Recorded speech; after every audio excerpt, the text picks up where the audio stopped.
Hello and welcome to the podcast made to hopefully make you feel a little bit better about the world and a little bit more connected to the nonprofit world. We are going to be chatting with nonprofit leaders and founders, giving them a platform to share their stories and collaborate with others because we believe that when we join hands, we can stand that much taller and make the world better. So sit back, plug in, and let's create some good. This is Nonprofit Connect with me, Matt Barnes.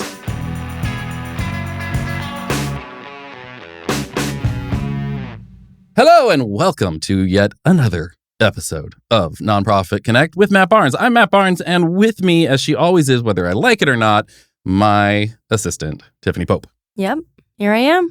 You sound so excited to be here. I am. Okay, that's better. You did. I mean, I was being sarcastic. You did not sound excited to be here.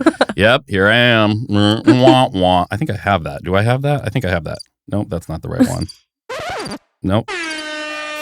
There's all kinds of sound effects on here. None of them are the one I'm looking for. Oh, wait, here it is. Here it is.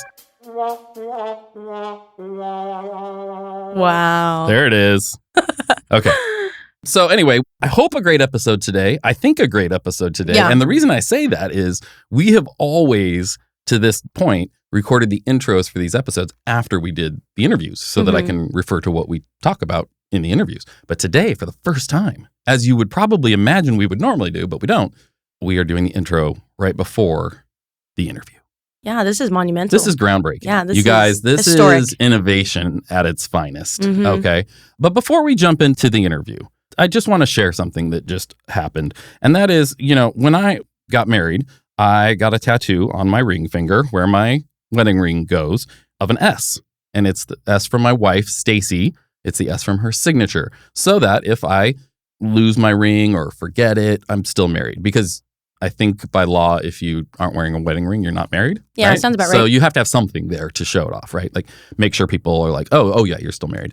And so I have the S there, and everybody's always been like, oh, cool. Like, oh, S for Stacy. Cool, great. And, I've known Tiff for a while now, and she sees me on an almost daily basis. And she comes in and sits down here and looks across the table, and she goes, what? I forgot my wedding ring today, but I got my S. She looks over and goes, what is that on your finger?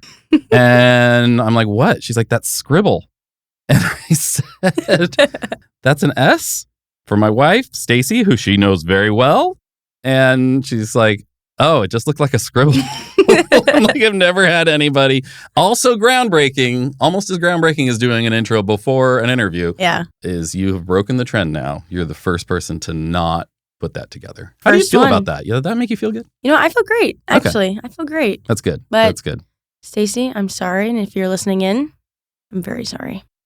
If she's listening, you're very sorry. Yeah. But if not, you're just sorry. Yeah. Yeah. Okay. Got it. Yep. Got it. Exactly. Okay. Well, let's get to our interview today. Our guest today is Janice Celeste. She is the president and CEO of FentanylSolution.org. They are a nonprofit based right here in Newport Beach, California. And they're on a mission to combat the alarming and escalating illicit fentanyl crisis. Before she was doing that, though, she had a 3-decade career as the founder, CEO, senior executive producer, host, and editor-in-chief. That's a lot of titles. Wow. At Successful Parenting Media. And if you guys have been listening to the podcast, you know that I have 5 kids. And my wife and I sometimes host a podcast called Parenting is Hard. But because parenting got hard, we took a break. We have not come back yet, but it's out there. You can check it out. And so I'm very interested to hear what she has to say about all of these things. She's got a background in early childhood education, broadcast communications, entrepreneurship, and has dedicated herself to advocacy for children and families. And now she's leveraging all of that to lead the charge to prevent the spread of fentanyl or illicit fentanyl use and safeguard future generations. So very cool. She's on a mission that every child deserves safe and secure environment. And I can't help but agree with that. Yeah. So I'm very excited about this conversation we're going to have. I have not had it yet. I'm very excited to see where it goes. And we will be right back with my interview with Janice Celeste after this brief message. Nonprofit Connect with Matt Barnes is brought to you by Rogue Creatives. Rogue Creatives is a creative agency that works mostly with nonprofits to make sure that their brand character is being represented accurately. So here's the thing. If you think of your favorite book or your favorite movie or show or whatever, there's usually some character that you identify with, something that you connect with that brings you into that story and makes you come back to that story, that makes you feel a part of that story and related to it. The same is true with your organization.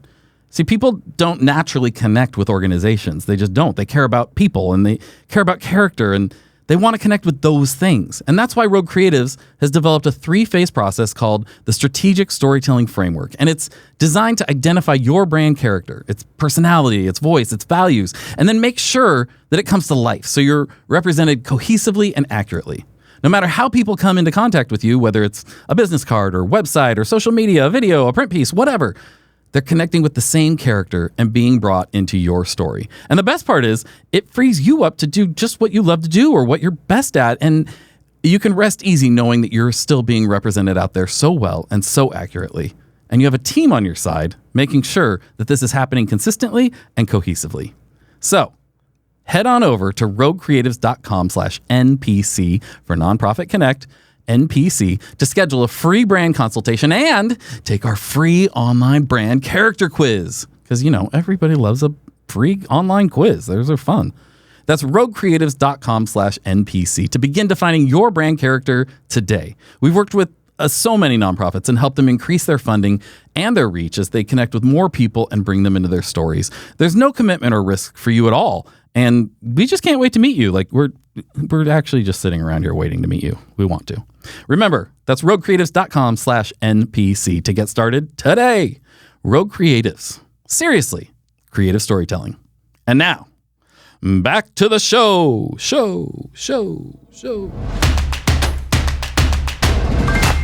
All right. I'm here with Janice Celeste. Welcome. Hi, thank you for having me. Thanks for coming on. I'm excited to get to talk to you and hear more about what you're doing, what you're about, and what your experiences have been. Before we get started, we always start with 3 random questions. So I've got a list of 30 or 40 random questions, and then I've used a randomizer to select 3 of them. Are you ready? Uh-oh. Okay, sure. I'm ready. Nothing scary. All right. Thin crust, regular, or deep dish pizza? I like regular. Okay, good. Yeah, regular's good. Every once in a while, a deep dish is nice, but... I like Pizza Hut. Regular old pizza with the regular crust. That's it. I'm pretty simple. Yeah. All right. Good. Not fussy. What is your favorite time of day? Sleeping at night. Getting my rest. Yeah. I think nighttime, getting my rest. I'm really happy to get into my bed. Yeah. That's always calling my name. Yeah. Yes. You have kids? I do, but they're adult kids. So Okay. God, I don't have to do that anymore. Oh, man. I look forward to those days. And then last question, and nobody ever wants to answer this one, including me, but how often do you floss? Oh, every day. Oh, good for you. Every day. I mean, once a day. I probably should do it more times a day, but no, I do it once a day. I think because I made it a habit. If I don't do it, it feels just weird. And I have this thing, I used to teach preschoolers about how to floss and get them started. And I used to say, okay, if you don't floss, it's like being a dinosaur eating meat, a meat eater, and you have all this meat in your mouth. Can you imagine what the dinosaur's breath smelled like? And so all the kids understood that and they would floss. That's what I actually think I go there when I think, oh, did I floss? I didn't floss. Oh my, I got dinosaur teeth, man. I got dinosaur breath. That's great. Yeah, that sounds like something my wife would do. She's always coming up with things like that. I don't know if she told them this or the dentist told them, but something they call sugar bugs. You got to brush to get the sugar bugs out. Oh, they brush longer. Yeah, and so they're all about it. They're like, I got to get all the sugar bugs. I love it. Oh, they're so cute. It's so good. So I'm reading over your career history, all the things you've done, you're doing. Very impressive. You've got a lot there going on. I'm very interested too. So I've got 5 kids. The oldest are about to turn 6, and which it's 2 sets of twins and then an 8-month-old. And my wife and I have another podcast that's on hold right now called Parenting is Hard, and it's on hold because parenting got hard. And good reason. After the baby was born, we're like, we need a break. This is a lot. But yeah, there's a lot going on. So you've got such a background with children and all of that, and now putting that to use with Fentanyl solution. What's your sort of origin story? Like, how did you end up where you are and doing what you're doing? It started with me being a journalist. Now, I've been a lifelong parent and child advocate. Like, I came out of high school with certificates in child development. I was in high school. I was a candy striper at a children's hospital. I got to work in an intensive care unit because I was there for 4 years. Like I started when I was 16. And I thought I was going to go into nursing. And then I had a baby die that came in an emergency and was in intensive care. And I realized I can't see babies die. And so that sticks with me. And I'm the type of person, I don't wait till things happen to me to get involved. I see something bad coming down the line. I want to try to make the world better. Maybe that has to do with my pageant background. I have a pageant background, Mrs. New Jersey. So, they say, oh, world peace, so maybe that has to do something with that. Like I want to just make the world a better place. So I found out about fentanyl around one Halloween and the rainbow fentanyl. And I thought, this is bad. This is not going to be good. And this numbers are growing like I've never seen before in any history of drugs. What is happening here? And why are the children at risk? And why are drug dealers stalking children on the internet? I don't want that for my kids. And I definitely don't want it for my grandkids. This cannot be around. This is going to just get worse. And sure enough, it got worse. And now we're going to be dealing with the zombie drug, xylazine, being added to fentanyl, which is happening on the East Coast already. And there's no coming back from that. We deal a lot with harm reduction, even in our organization. But here's the deal with harm reduction in children. They don't get a chance to benefit from it. They're usually addicted for a very short window. And then because the fentanyl is so addictive, they think they're taking something else. So somebody say, oh, take this Oxy or take this Percocet or Xanax to help you with anxiety. And they think, oh, it's harmless. I'll take it because it'll help me with my anxiety. I need that. And there's no Xanax in it. There's no Percocet in it. It's just fentanyl and filler. The cartels, they just got to think about it for a minute. If they can get away with doing this without putting medication in it, why would they spend their extra money to actually put medicine in it? They can make it look just like the pill so that you're getting a fake counterfeit pill, but they have no interest in putting medication in it because they can make 10 times as much money not putting it in it, hoping that you get addicted so you come back the next day because you're going to be that addicted. You're not going to know why you can't shake off these pills. You're not going to be thinking because you don't know there's fentanyl in there. You just know you just got to take your Percocet again. You need more Percocet. You need more Xanax. You're jonesing for it. I can't deal without it till you get the lethal amount because the cartels learning how to mix the batch evenly so that you get the same amount of fentanyl in every pill. Some will have nothing, some will have a little bit, just enough to keep you addicted, and others will have too much. And it'll come from the same batch, which is important because people think they can test one pill in the bag to see if it has fentanyl in it. And if it comes back negative, that all the other pills are good. No, you literally have to test the whole pill, dissolve it in water, and you have to dissolve every pill in water because this one might be negative, but the other ones might be positive or more than one. Even if you try to do it randomly, it might be the one you didn't pick. Wow. This one, I feel like I'm learning a lot just from this 5 minutes that we've had so far. But that worries me. Like you have such a challenge in front of you. The fact that the average person, I would say, unless I'm just more ignorant than others, doesn't know very much about this. And with all of the crises in the world, drawing our attention and things that we should be aware of, this is not something that's even really on my radar. And it's not for most people. And that's the problem. You'll hear on the news about the drug busts that are spectacular. You might hear about someone going to prison for murder. You're thinking, oh, it must be the people who are addicted that it's only affecting, and it's not. And there's not much about warnings and education on the news so that you know what to do if this hits your home. And here's the thing, people always think, oh, it can't happen to me and my family. And those people that say that or believe that, they are the most vulnerable for it to happen. I'm going to tell you why. Okay. First of all, it started with people who had a lot of money, in those high income brackets that because the kid had to have a computer if it affected a child. Computer, they had to have the internet, they had to have a way to pay for things. So your child would be on Instagram. He might be looking, just curious and looking to see what's out there for his drugs. Because there are emoji codes for drugs that all parents should know. It's on the DEA website. So you need to know what those emoji codes look like. And the drug dealers will advertise that, and as well as they will find your child through other children, teens, and they will start stalking your kid. Not in a way that's creepy, to befriend them, get their trust, and they'll poke at the right moments. For instance, posting. I'm starting a new school today. I'm a little nervous, but I'm going to be okay. I have a pill that will help you be so cool on your first day. I can get it to you. It's only going to cost you $2. It just got paid for delivery, or they'll deliver it themselves as fast as your child can get a cheeseburger order on Uber Eats. They can get a lethal pill in their hand and the parents won't even know it. So this transaction happens it starts maybe on an Instagram. They take it over to Snapchat to do the actual cash transaction because that's going to disappear in 24 hours. By the time you find your child dead and you try to figure out what happened to them, that transaction has gone. You'd be lucky if you can find all the conversations on Instagram. So that's hard to prove because the transaction is now gone. Company like, and I'm not blaming any of these companies, but Uber Eats, Grubhub, all of those, they will pick up a package from point A and take it to point B. They have no idea what's in the package. They're just doing their job, right? So you're just as fast as you can order a cheeseburger from them, you can get a lethal pill. Your child's not going to tell you, oh, yeah, it's not food. I got to lethal pill. They'll go up to the room and take it, and that can be it. I've had parents who showed me a pill their child had taken. Well, this one was a 17-year-old, and he only bit the corner off of a Xanax, very little piece, but because the fentanyl was there, he passed away.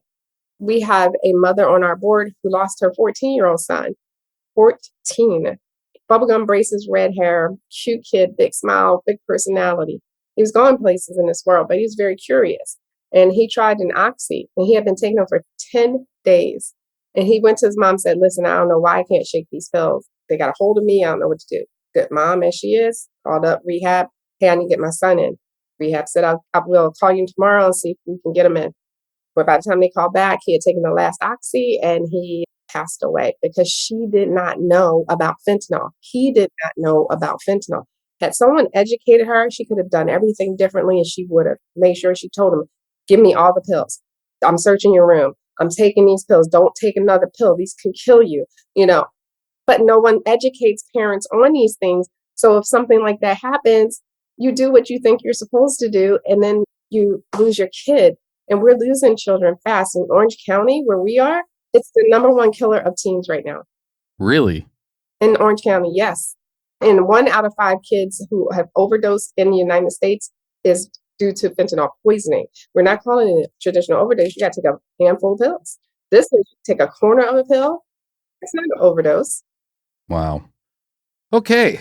Well, now I'm a little bit terrified. It's terrifying and heartbreaking. It is. I want to get to some of the general challenges that you're facing that maybe other nonprofits, even in other areas, can kind of learn from. But as a parent, and I know there's probably a lot of parents who are listening, how do you educate parents, I guess, and what are the tips? What do we do?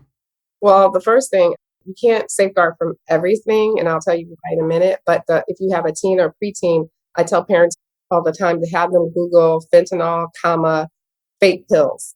Because if you just do fentanyl, you get the legal fentanyl. There is legal fentanyl that the hospitals use for pain, for cancer patients, their patches and stuff like that. But just Google fentanyl, fake pills, and then have your child report back to you what they found.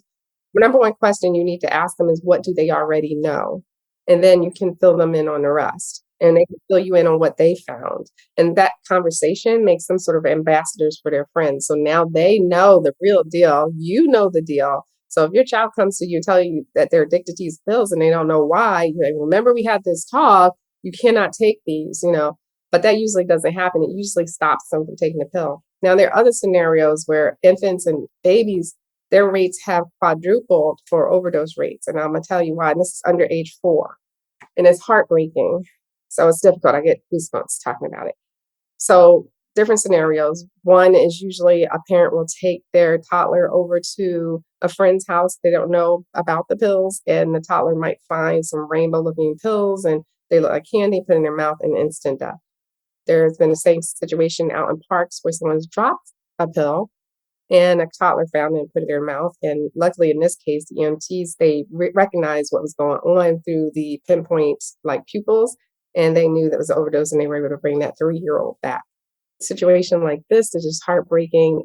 Family rented an Airbnb, and I guess previously at that Airbnb, there was a party, and there's probably residue on the floor. And of course, the baby crawling around on the floor when they went to put the baby to sleep, more than likely, baby put the thumb in the mouth and did not wake up. So it only takes a few speckles. I mean, I say speckles like grains of salt worth 3 or 4 to kill most people who haven't built up a tolerance to fentanyl. Because you have people who are addicted to it, they've built tolerance up over a period of years. And people who have never had it before, if it'll fit on the tip of a pencil, how much can kill you? That's very little. But if it doesn't kill you, it will make you instantly addicted.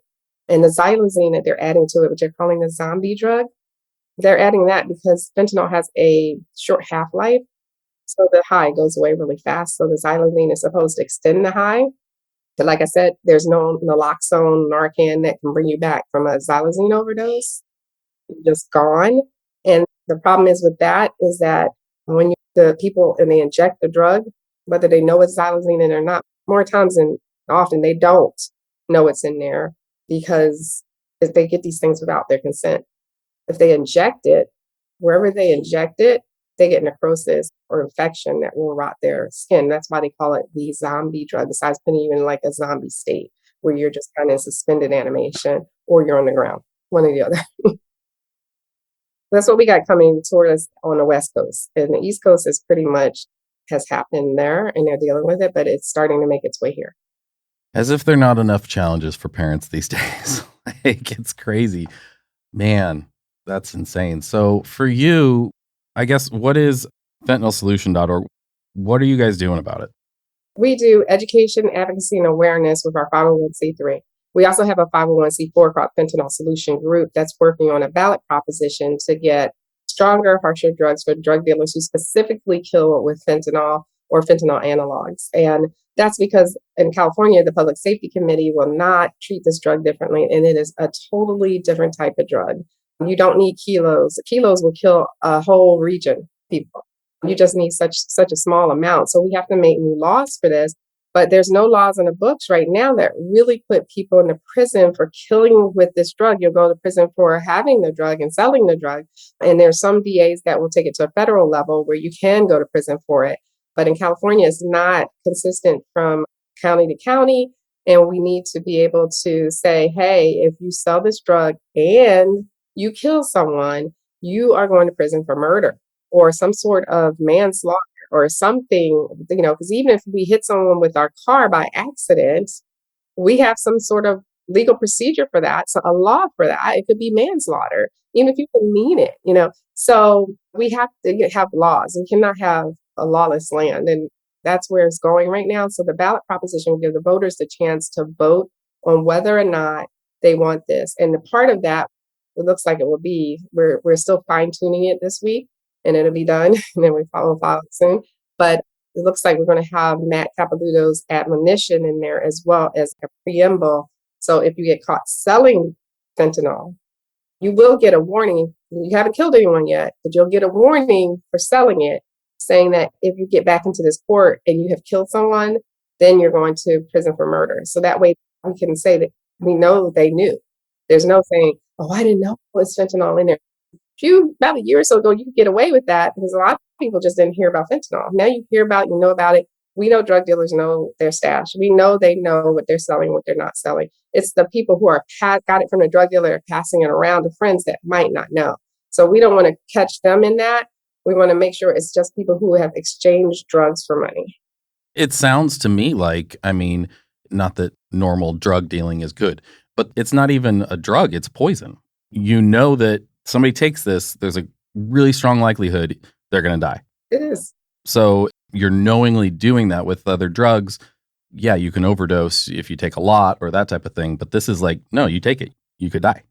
It's like anything else we did not consent to take. These people did not consent to having fentanyl put into their pill. They did not consent to have xylazine put into powder, or it could be cocaine. Say you just bought cocaine for a party or you're part of a party, you try it for the first time and there's fentanyl in it. That's it. Pretty much you're going to be gone. And that's been happening. That's happened. And I know someone who particularly her daughter was celebrating with her husband or boyfriend, I can remember, but it was their birthday. And after kids went to bed, they decided to order in some Coke and they did a bump and that they both were dead. And the morning kids were still asleep in the bed when they were found. So and with the grandparents, and it's heartbreaking. It's so heartbreaking. It's difficult to deal with even as a nonprofit on a daily basis. We are constantly surrounded by death. It's very difficult. It affects all ages, by the way, all demographics, all races, all stages of life. We just found out seniors, we did a white paper report on seniors. Also, their rates have quadrupled. Seniors are the less likely people to be diagnosed as being addicted to any drugs because they don't fit the stereotypes. So they fall cracks of their doctors. And here's the problem in California specifically, we have medical tourism where seniors will take buses over the border to go to brick and mortar pharmacies to get their medication at 80% of a discount because they think they're getting the real thing. But we now know from a expose in the LA Times that the brick and mortar pharmacies, the ones you can walk into, that they have been compromised by the cartel. And we had the reporters from that article, they tested several medications all up and down the Baja Peninsula from going into actual pharmacies, and most of the drugs tested positive for fentanyl. So now we have granny and grandpa addicted to their medication and they don't know why. They just know they have to take their medication. And so we have to start looking at the seniors and seeing, if this is a problem for them, even ordering it from like Canada. A lot of times with that medication, there's no real medication in it for their heart medicine, et cetera. And then they have a heart attack and they don't know why they've been taking their medicine. It's very difficult for the seniors these days because they can't afford their medicine. Wow. That's crazy. Man. So obviously every nonprofit has the challenges of whatever area they're in, staying up on all the latest information because things change so quickly. Obviously, some areas are more stable and don't change as quickly as others. I would imagine with this, there's new developments all the time. They're adding a new thing or it's coming in new ways or they're targeting teens in new ways. How do you stay on top of that? And what advice would you have even for other nonprofits as far as they're, doing the same kind of things in other areas, but like part of your job has to be research and being on top of that. What does that look like? I mean, of course, I subscribe to everything from the CDC on down, but I think the best way is to talk to people who are out there dealing with it, the parents who've experienced some of these losses for us and seeing what we can do better. What do they need? And to even dealing with people who are dealing with addiction, people who are on the front lines like that to see what's going on, what's next, what should we expect. That you just have to keep talking to people, which is one of the reasons I love doing what we call tabling at events. We have our booth set up and we get to meet the public and we ask them, we have a little sign that says, tell us your story. We want to know. And we're starting to record some of those stories because they are so interesting. And people don't realize, like, even with addiction, how difficult it is. I've been fortunate not to have experienced anything like this, but hearing it from them, I understand, like, withdrawal symptoms are painful. They're painful. They actually hurt. And that's why so many people have a hard time. And they say it takes like 8 times to go to rehab to get off fentanyl. So it's really difficult when someone's addicted to it. And to hear their stories from them, how they got addicted. One guy, he fell off his motorcycle, had back pain. His doctor prescribed opioids. He lost his job, so he couldn't get his medicine. So he went to the black market to get it, and he overdosed several times and was brought back by naloxone. So as simple as that. One woman who had just her children, she had meningitis, same thing, got medicine, got used to taking the medicine, but she still was in pain. And her doctor got scared because of the opioid crisis. A lot of doctors just cut people off from the medicine, even though they still needed it. And then it forced them to the black market. Because what happens if you don't know any better? You'd be like, well, I'll just go get it myself. I know this guy sells it down the street. I'll get it. I don't need you. And then get it, not realizing it's not what you think. And then next thing you know, you're leaving your kids to be raised by your mom and dad. It's little things. The worst one I heard, I'll give you one more story. A teenager who on a Friday got her teeth worked on by her dentist. And the dentist was like, here, I'm going to prescribe you pain medicine. And she said, no, I don't want it. I don't want any pain medicine. I'll be fine. I'm good, because the numbness had not worn off. Well, the next evening, by the time the dentist's office was closed, the pain was kicking in so bad. She was in so much pain. Her friend said to her, well, I have a Percocet. If you want it, I'll give it to you. Just innocently trying to help her friend. The Percocet was laced with fentanyl and the 16-year-old passed away. Beautiful young girl. So as simple as that, it can happen to anyone. And you just don't understand as a parent how it happened to you. And every parent, I guarantee you that I've talked to will say that they never thought it would happen to them or their family. They never thought about it. What has been the most, I guess, effective way to get this message out for you? Well, for us, we're yelling from every tower and chandelier we possibly can to get the message out. I think a lot does have to do with education, because the more you know, the more you can prepare.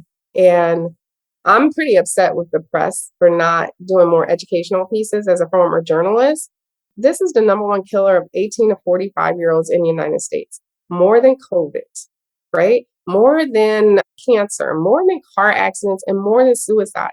And you would think if we covered COVID the way we did, why aren't we talking about this on a regular basis, not just on National Fentanyl Awareness Day, but every single day, and doing educational pieces, not just the sensational pieces like drug bust. Let's talk about it. Let's help these parents. And I think journalists, if you're listening to me, you have a responsibility to make sure that you don't just do these pieces on politicians and pieces on drug busts. We want to see more educational types of warnings for parents. Step one, if you see this, you may find your child kind of nodding and you know they took something, but you don't know what. You don't put your child to sleep. You don't say, go lay down, because that's when they won't wake up. You need to get them to the emergency room at that point. If you see your child just going, nodding back forth, and you'll know as a parent something's not right, but you don't know what. So that's important. Yeah, I mean, that is upsetting that it's not more talked about. It's not more, I mean, I think of myself as someone who is usually up on the news and what's going on in the world and all that. And I don't know. Not that I've never heard of fentanyl before, but I don't know anything about this.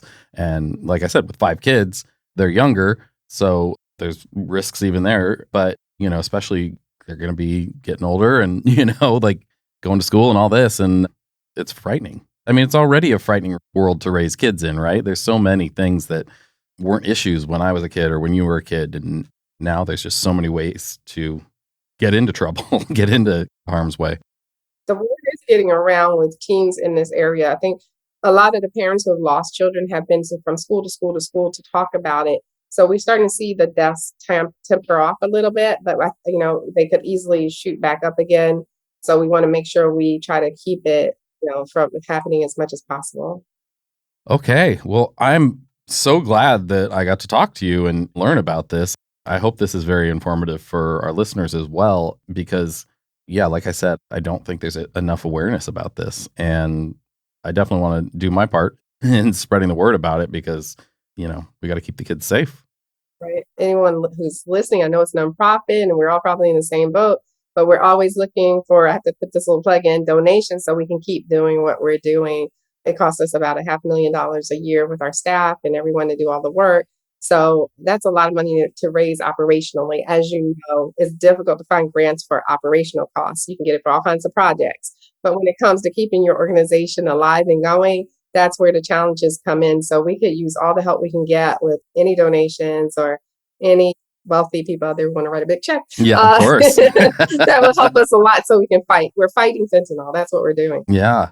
I mean, one of the things that really got us to a place where we wanted to start this podcast and the meetups that we've been doing for Nonprofit Connect is to encourage the opportunity for nonprofits to also collaborate. Have you been able to collaborate with other nonprofits? We are. We have several that we work with. Harm Reduction Circle, Anastasia, she's amazing. Of course, we've worked with Matt and talked to him, and he's spoken at different events for us for druginducedhomicide.org. Right now, the coalition is built of Faces of Fentanyl, and we also have some politicians like Mary Bono, Pat Bates on there, as well as McNally Temple Associates, who does propositions and ballot polls and things like that. So we have several organizations that we work hand in hand with, but we're always talking about we all need to come together, no matter what. Some people have differences and of opinions, and it's difficult when you're dealing with people in general, but we have to be a united front. Everyone from the sheriff's department on down to the nonprofits, government organizations, we all need to be working together and not duplicating services necessarily unless we're in different areas. We could really be doing more if we just come together. Yeah, for sure. I think that's huge because we see this a lot in a lot of different areas where I'll be working with two different nonprofits and realize like, oh, if you guys teamed up on this, you could attack it from this angle and from that angle and be more effective. There's often a fear of that, whether it's a scarcity mindset of, oh, they're going to take our donors or whatever. But we're all here trying to make the world a better place. So I'm always really just advocating for how can we do a better job? How can we work together? How can we bring people together? And I just don't believe in the scarcity, especially here in Orange County. There's plenty to go around. And when there's something like this, we all have to get behind it. This is not, I'm sure they already have tried to make it a political thing or whatever to divide people, but it seems pretty cut and dry to me. Like people are targeting our kids and our seniors. Right. We try to get people, if you don't want to see this around for the next generation, you don't want your kids to get into this, put your money where your mouth is, put your money where your beliefs are more so, and help out and donate because we need it. I mean, our name is our website, fentanylsolution.org. Yeah. Awesome. Well, Janice, thank you so much. Man, we always close with a few rapid fire questions. So let me throw those at you. What is the one thing that makes you most feel connected?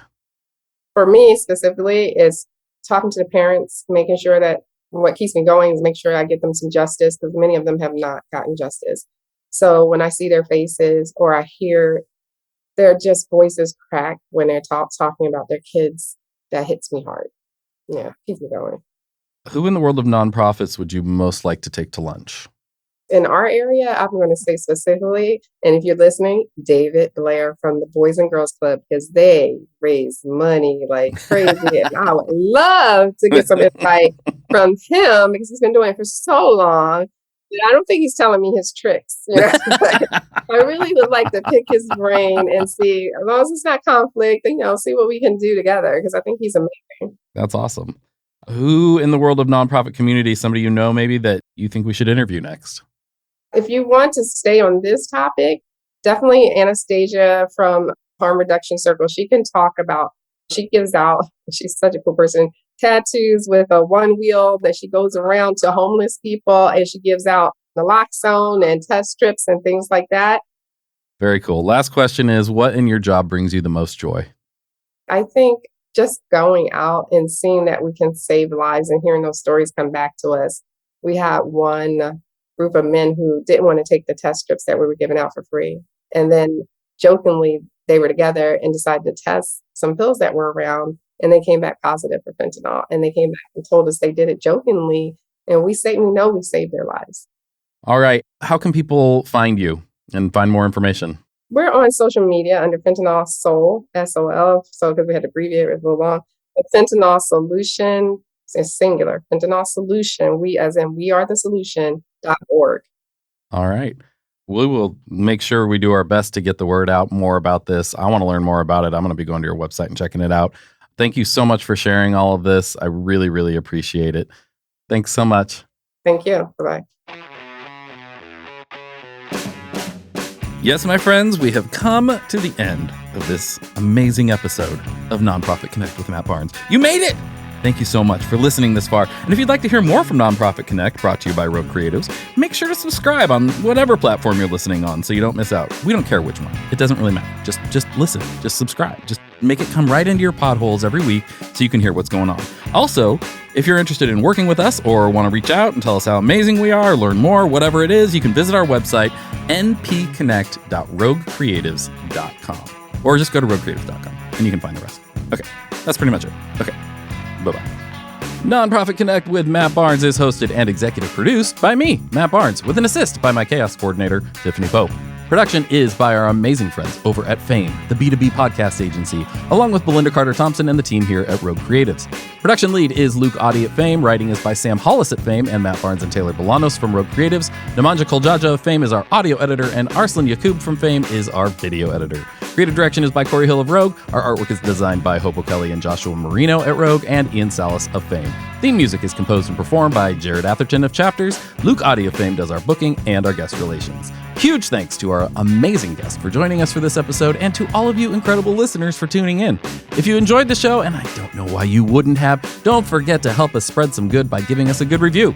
Preferably, 5 stars with lots of words saying how amazing we are on whatever platform you're listening on. Apple Podcasts, Spotify, whatever it is. Also, tell your friends and subscribe so we can come straight into your podholes each and every time we have a new episode. For more information about Nonprofit Connect or to join us at a live event here in Orange County, California, visit our website, npconnect.roguecreatives.com. We'll catch you next time.